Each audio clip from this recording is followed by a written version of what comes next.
राष्ट्रवादीची उमेदवारी जाहीर केली, ही जाहीर करत असताना अजूनपर्यंत आम्हाला कुठल्याही प्रकारचा वरिष्ठातून काही अजून आदेश आलेला नाही।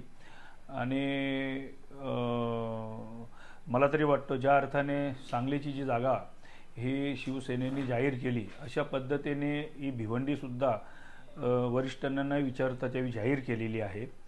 आणि असं जर असेल तर वरिष्ठांनी तर आम्हाला सांगितलेलेच आहे की भिवंडी आणि सांगली आणि मुंबई याचा जर तिढा जर सुटला नाही तरी आपल्याला ही मैत्रीपूर्ण निवडणूक लढायची आहे, त्याच्यासाठी तुम्हाला सामोरे जायचं आहे।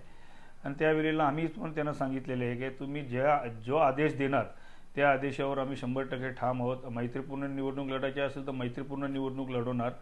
आणि जर समजा वरिष्ठांचं जर एकमत झाला असेल आणि ही जर जागा महाविकास आघाडीला जर एक वेळ सुटली तर मग शेवटी कार्यकर्त्यांचा जो आग्रह असेल, कार्यकर्त्यांनी जर सांगितलं की ही जागेवर आपल्याला आता काही होऊ दे, आपल्याला या जागेवर आमचे कार्यकर्ते म्हणून आम्ही तुम्हाला विनंती करतो की तुम्ही ही जागा अपक्ष म्हणून निवडणूक लढा।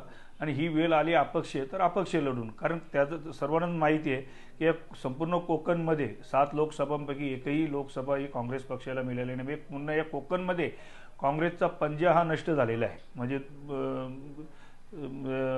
जर आपण ही मैत्रीपूर्ण जर निवडणूक लढलो नाही तर या कोकणमध्ये काय पंजा हा दिसणार नाही आणि काय काँग्रेस हे दिसणार नाही।